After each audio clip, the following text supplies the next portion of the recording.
just calls me out for it. So Randy talks a lot, says a lot of words. We came out of a long weekend. I know the weekend before was the 4th of July, right? So a lot of people had 4-day weekends and things like that. My kids are out of school during the week. Yeah, I mean, I've been, sick for ages. So this weekend was pretty low key. Low key weekends around the house always feel pretty long because we have 2 little ones that we're constantly chasing. So it was good. It was good. I feel pretty rested going into this week, and yeah. Yeah. So is there anything going into this week that you're like stressed about? What am I? I mean, I'm going to talk a little bit about work because there it is.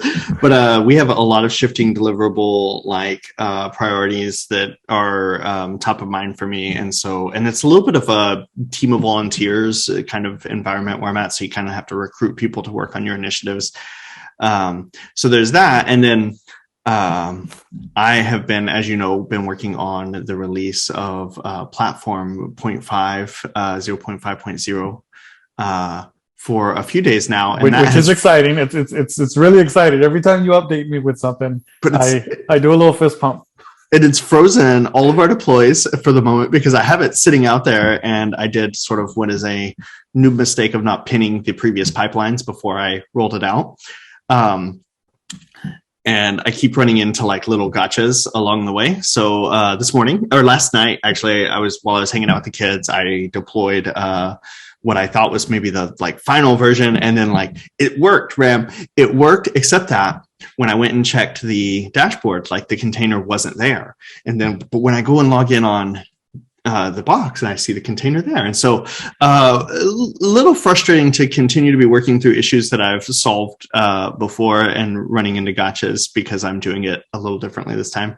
I don't know that that's stressful, but it's definitely top of mind for me. I'm really ready to tag that release and call it done. Yeah, no, I'm right there with you. So I did want to give people, somebody who might be listening, a little context of what we're talking about. We're building something here. I think that we're both excited about. So can you expand a little bit on what we're building without giving away too much?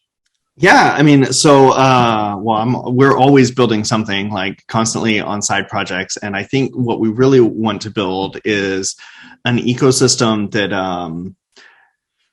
a bit of an incubator for our ideas, but also for other people's work to be able to get a quick POC or MVP out with a minimal amount of effort, and have scalable hosting existing behind it. But mostly a way for us, I think what we're really building is a way for us to spend more time with our families and friends and kids, more than anything. But at the core of it, that's Anvil, which is what you and I have been working on. Yeah, I think you hit it right on the head. We talked about this for the last couple of years. It's interesting. We've known each other. I can remember the day. We've known each other since January 16th of 2017. I mean, I can't believe you remember the actual day. That's impressive. Well, it was like a Monday, or it was a Monday that I started at USA, and you were already there. And I remember the whole interaction, and it's bananas to me that we've stayed in touch this long time, but not even just stayed in touch, but we both came to the same understanding that we wanted more than corporate life, that we wanted something outside of that, more time with our families, more control over what we're building and how we're building it, right? And there's this kind of theme that developed somewhere in there that kind of became the name of this podcast. This is, the first one of many, hopefully, but this theme of prioritizing our work, but also putting it in perspective. The idea that we're not saving babies, right? Our job isn't, I'm not a doctor, I'm not a paramedic, I'm not a firefighter.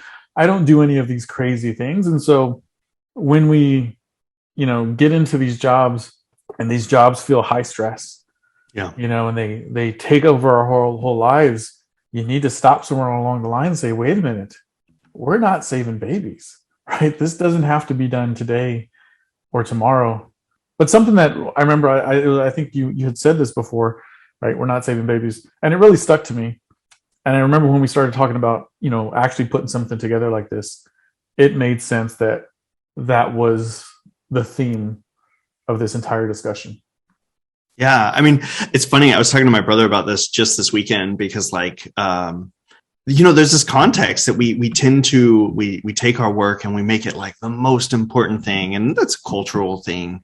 But like at the end of the day, it's a great context for failure, right? To gauge how important is failure. Like how bad is it if we miss a deadline? Well, it's not too bad because we're not saving babies. Like the result of a failure is no babies die. Like nothing happens really. It's just less bits in the bit storm. But the other part of that, and this is what me and my brother were talking about, is it also gauges the importance of success and how we prioritize success and the other things in our lives. Because while it would be great to have like a monumentous success releasing a SaaS app, at the end of the day, that success is probably still not saving babies. And so like it gauges like, okay, well, there's a time to check out because, huge failure, huge success at the end of the day, 0 babies saved. Exactly. And you want that. Like, I mean, if I were working, I have a background as an educator and as a chemist. And if I were working in those environments where like stuff was real, like stuff is actually on the line, I want the stress of my job to be directly indicative of the value of the work that I'm providing, not in terms of like dollars and cents for somebody else, but in terms of like actual output to society, right? So like you don't want, like I tend to think about where that's disconnected is artificial stress. Like artificial stress is when you're more stressed about your job than the actual impact that it has on society.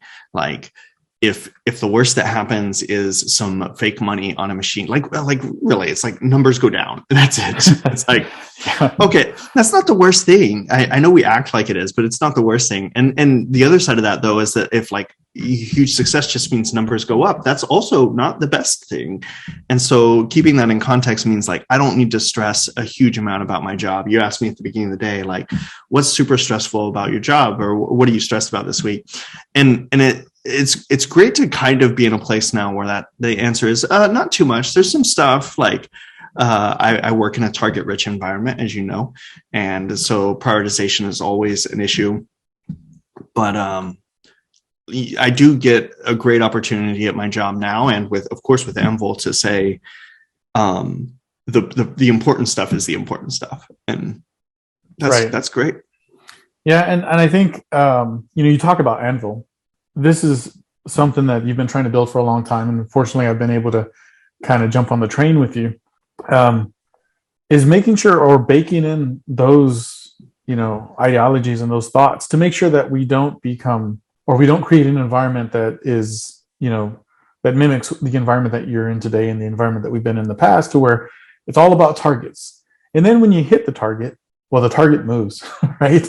And then there's a new target and you're hurrying up to reach that next target. It never ends, right? It's this cycle that never ends. And it's so important that we tie ourselves to our jobs. I want to kind of talk about, like, there's been a lot of layoffs in the market lately, and I'm on LinkedIn quite a bit. You'll see people that you've known in the past, and they were strictly tied to the job. If you asked them what they did, oh, this person worked at this company, that was them. And you see them now coming to the realization that, after post layoff, right? Wait a minute, this isn't secure. This isn't forever. And over many years, they've tied themselves to that job, and they're finally breaking free of that. Mm-hmm. Not because of their own choice. The company made the choice for them. And it's definitely something that we don't want to do. I don't want to be tied to a company. I know you don't want to be tied to a company.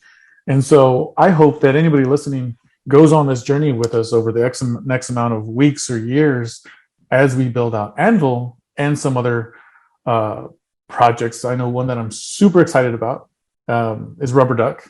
Yeah, you're doing all this work just so we can get that launched. Just so we can get it launched, and so I'm super excited about it. There's some stuff that we're going to work out, but creating things that are important to us, and then also making sure that if that thing starts to get an audience, right, or take off, that we don't become just like any other company. And we just and we make sure that at the end of the day, we both understand that we are not saving babies. Man, I got to tell you this story. I don't know if I've ever told you this before, but something that it was maybe even like life-changing for me, if that's not too dramatic. But after my firstborn, was born. I had paternity leave, and I was getting ready to go back to work. And my wife told me something as I was preparing for that has just stuck with me ever since then. And she said to me, remember that your family will always have a harder time replacing you than your job. And she wasn't like, because I was going back to work, right? And so like I had been at home for 13 weeks actually. And so there was actually going to be a gap. And there had been a gap at work for 13 weeks. And so it was just a great reminder that, like, remember, your family will always have a harder time filling that gap than the job will. And I think that's very true. And that's really it. At the core of at the meat of it, that's what we're doing. We're not saving babies at work. We might not be saving babies at home either. But there's probably a better chance that that's what we're doing at home. But yeah, and the other part of that is, like, I think as we build this, like, instilling a culture that is antagonistic to like hustle culture.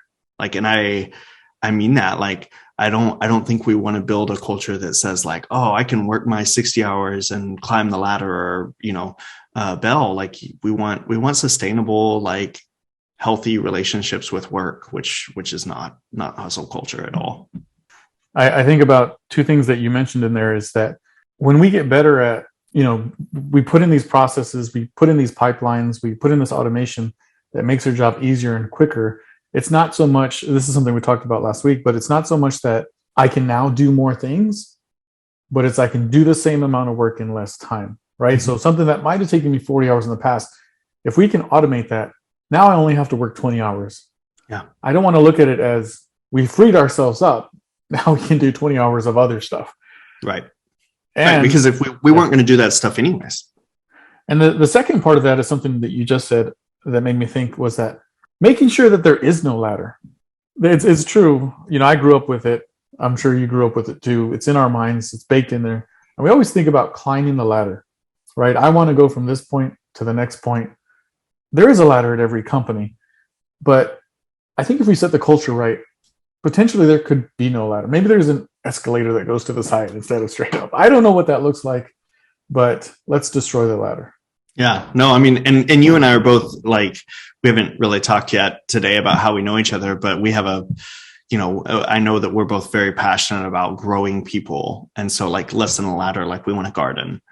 I love that. Where everybody grows, and we're all just trying to get some sunlight.